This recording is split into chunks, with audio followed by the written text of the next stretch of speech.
और अब देखिए झारखंड के समीकरण को समझने की कोशिश करते हैं। 2024 के चुनाव में क्या कुछ हुआ एक बार नजर डालेंगे। देखिए झारखंड में एनडीए ने 9 और आईएनडीआईए ने 5, एनडीए को तीनों सीटों का नुकसान हो चुका है। आदिवासी बहुल इलाका देखिए और इस इलाके में एनडीए को झटका लगा है। चतरा छोड़ सभी 5 रिजर्व सीटों पर बीजेपी हारी है। एसटी के लिए रिजर्व 5 सीटें इंडिया अलायंस को जनता ने सभी दल बदलुओं को नकार दिया है। सिंहभूम से गीता कोड़ा की अगर हम बात कर ले, दुमका से सीता सोरेन हारी है। हजारीबाग से जेपी पटेल को भी जनता ने नकार दिया है।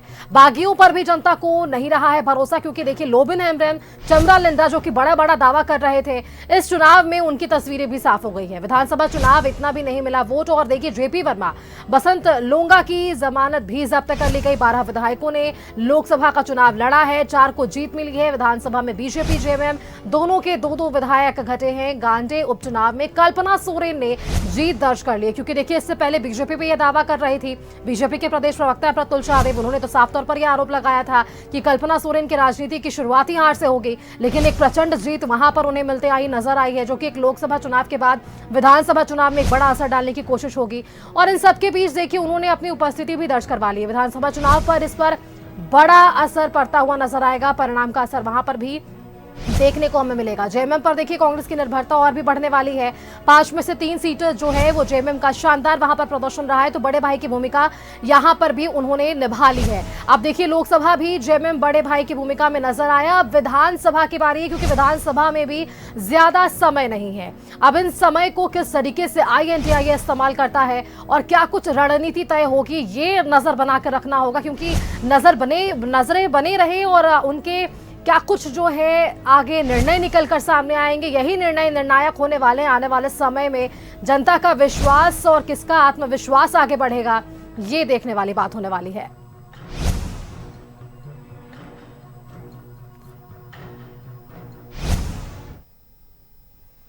और चलिए आपको सीधे लिए चलते जमशेदपुर, जहां से हमारे साथ प्रभात जुड़ रहे हैं। प्रभात, कल के समीकरण को हमने समझा जाना, केंद्र के परिप्रेक्ष्य में हमने कल्पना सोरेन को भी देख लिया है, क्योंकि कल्पना सोरेन वहां आईएनडीआईए की बैठक में भी शामिल हो रही थी, राहुल गांधी के बगल में बैठी हुई थी। अब उनका एक अलग छाप झारखंड परिप्रेक्ष्य में देखने को मिलेगा, क्योंकि देखिए विधानसभा भी बेहद नजदीक है।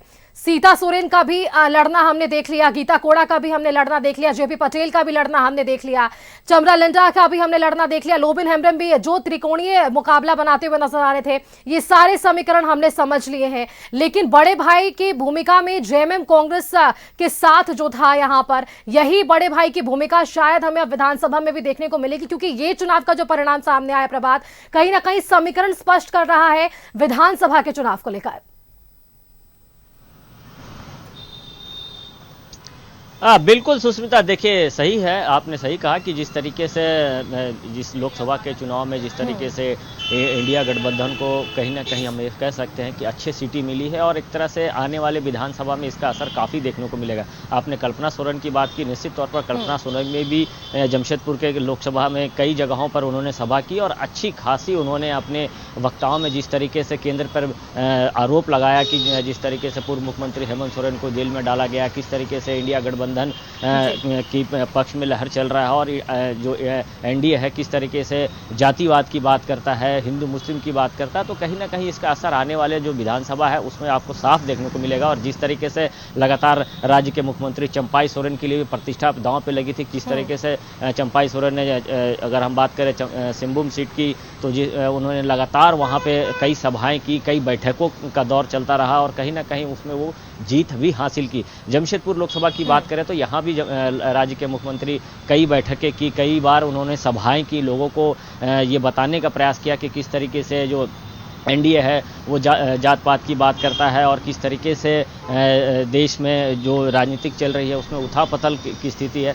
तो हम ये कह सकते हैं आने वाले जो लोकसभा विधानसभा का चुनाव है उसमें इसका असर देखने को मिलेगा। और जिस तरीके से बड़े भाई की भूमिका में झारखंड मुक्ति मोर्चा ने नजर आया, और आपने सही कहा कि जिस तरीके से दल बदल कर जो लोग ने पार्टी को छोड़कर दूसरी पार्टी में गए थे, उसे कहीं ना कहीं जनता नकार दी है। जिस तरीके से चाहे हम दुमका की बात करें या फिर चाईबासा की बात करें, साफ तौर पर जनता ने नकार दिया और काफ़ी अंतरों से जीत हासिल की है। निश्चित तौर पर हम ये कह सकते हैं कि विधानसभा का चुनाव बहुत जल्द होने वाला है, 4 से 5 महीने के अंदर इसका भी चुनाव होने वाला है। तो कहीं ना कहीं बोलेंगे तो एक काफ़ी बड़ा असर डाले, चूँकि राजनीतिक जो झारखंड मुक्ति मोर्चा क्षेत्रीय पार्टी और क्षेत्रीय पार्टी का अच्छा दबदबा इससे पहले की विधानसभा में भी देखा गया था कि इस तरीके से झारखंड मुक्ति मोर्चा ने सीटें लाई थी गठबंधन के साथ मिलकर, और इस बार भी कहीं ना कहीं हम ये कह सकते हैं कि एक अच्छी स्थिति में सामने आएगी बातें जब जब जब विधानसभा का चुनाव होगा। अगर हम बात करें पूरे कुल्हान में देखिए 14 प्रभात, सीट एक झारखंड सवाल मुक्ति इसमें मोर्चा के और है पास क्योंकि में, रिजर्व हर एक सीटों सीट को जो है लेकर खूब बातचीत हुई है इस बार के लोकसभा चुनाव में, और यही रिजर्व सीट अगर हम देखेंगे विधानसभा में तो वहां पर भी अलग समीकरण। एक छोटा सा सवाल आपसे, देखिए चतरा छोड़कर सभी 5 रिजर्व सीटों पर बीजेपी हार चुकी है, तो बीजेपी का अगला स्टैंड क्या लगता है आपको? क्योंकि रिजर्व सीटों को लेकर बीजेपी खासा उत्साह दिखती है, उनके लिए काम करने के लिए बीजेपी ऐसा कहती है कि उन्होंने हमेशा अपनी तत्परता दिखाई है, लेकिन चतरा छोड़कर 5 रिजर्व सीटों पर बीजेपी की हार कहीं ना कहीं उसे आईना दिखाने का काम करने वाली है विधानसभा के चुनाव में।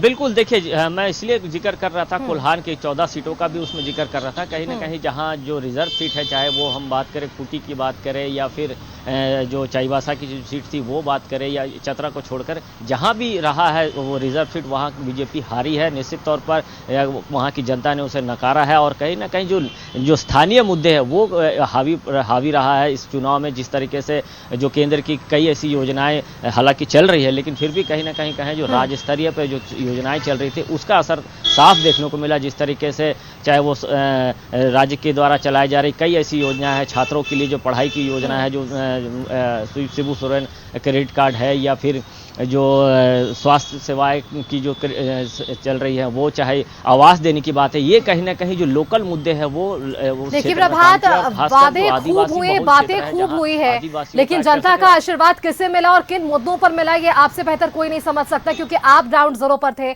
और आप लगातार जनता के बीच थे। जनता ने समझा है और जनता ने इस बार लोकतंत्र में अपनी भागीदारी निभाई है। शायद यही कारण रहा प्रभात कि हमें आज ये समीकरण देखने को मिल रहा है, और ये तमाम राजनीतिक पार्टियों को सोचने समझने की जरूरत है कि आखिर किन जगहों पर क्या नीड थी जनता की, और उन नीड्स को समझने की जरूरत थी। आपका बहुत बहुत धन्यवाद प्रभात हमारे साथ जुड़ने के लिए और इस खबरों पर हमारे साथ तमाम अपडेट्स साझा करने के लिए। कि रिजर्व सीट की हम बात कर ले, बीजेपी ने जिन सीटों पर हार दर्ज की उन सीटों की बात कर ले, या फिर आईएनडीआईए के दम की बात कर ले, ये तमाम सीटें आगे भी बरकरार रही क्योंकि विधानसभा चुनाव भी बेहद नजदीक। अब उस चुनाव के लिए एनडीए या आईएनडीआईए कितना तैयार, ये देखने वाली बात। फिलहाल मेरे साथ इस बुलेटिन में इतना ही। आगे खबरों के लिए देखते रहिए news 11 Bharat.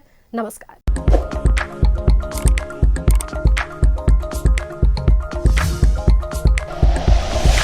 Like and share videos, subscribe करें हमारा चैनल और प्रेस करें बेल आइकॉन। न्यूज़ 11 भारत, सच है तो दिखेगा।